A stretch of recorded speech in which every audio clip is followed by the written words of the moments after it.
Kisah bermula perpindahan keluarga Hang Tua ke Bentan lantaran Hang Mahmud mendapat mimpi bulan turun dari langit di atas kepala Hang Tua. Mereka sekeluarga menetap di perkampungan Bendahara Paduka Raja. Semasa kecil, Hang Tua belajar pelbagai ilmu seperti mengaji Al-Quran, ilmu mempertahankan diri, dan ilmu belajar berbahasa. Tumbuhnya Hang Tua di Bentan, maka diserahkanlah dia kepada seorang lebay untuk diajarkan mengaji. Usai tahu ilmu mengaji dari seorang lebay, beralih pula pengajiannya ke lebay Keling, lebay Siam, lebay Cina, kemudian ke lebay Jawa dan seterusnya, sehingga dia menguasai 12 bahasa. Sampai suatu ketika, bersahabatlah ia dengan Hang Jebat, Hang Kasturi, Hang Lekir, dan Hang Lekiu, sehingga tiadalah berpisah.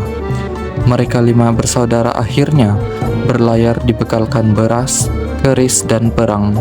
Sedang berlayar, terlihat pula oleh Hang Tua 3 buah perahu musuh yang banyak orangnya dan serba-serbi lengkap dengan senjata. Melihat perahu 5 bersaudara itu ke darat, maka ikut juga 3 perahu musuh itu ke darat.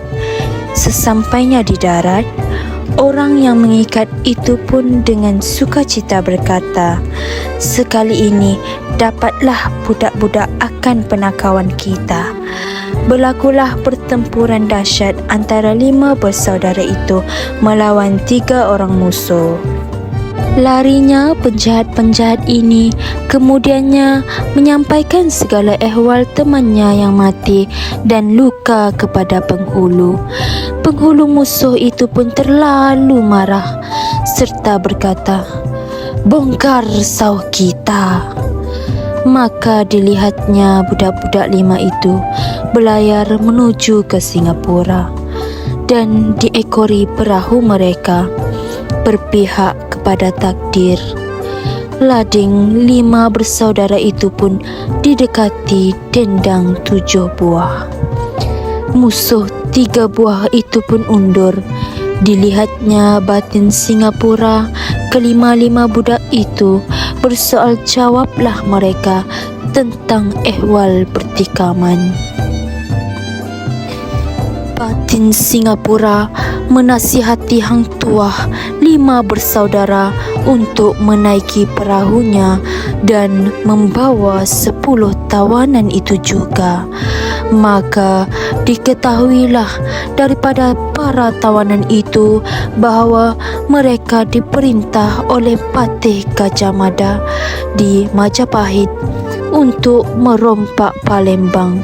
Keesokan harinya, penghulu Singapura menghadap Bendahara Paduka Raja dan persembahkan 10 tawanan tersebut kepada Bendahara.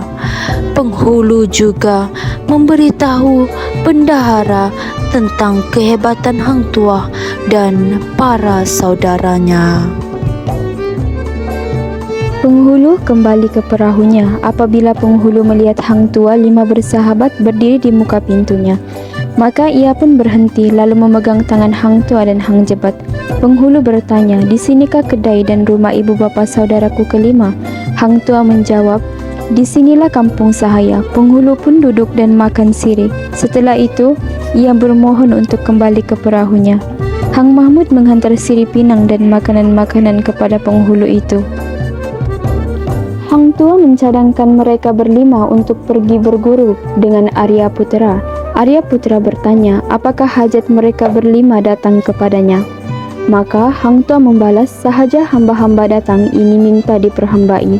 Setelah mereka sampai di rumah Arya Putra, Hang Tua mempersembahkan madu dan buah maja yang dibawanya kepada Arya Putra.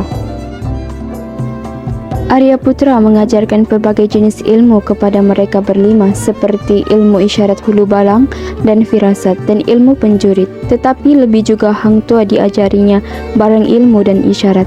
Setelah selesai, Arya berpesan kepada Hang Tua untuk berguru dengan saudaranya, Sang Persatanara, kerana ia mempunyai lebih banyak ilmu darinya.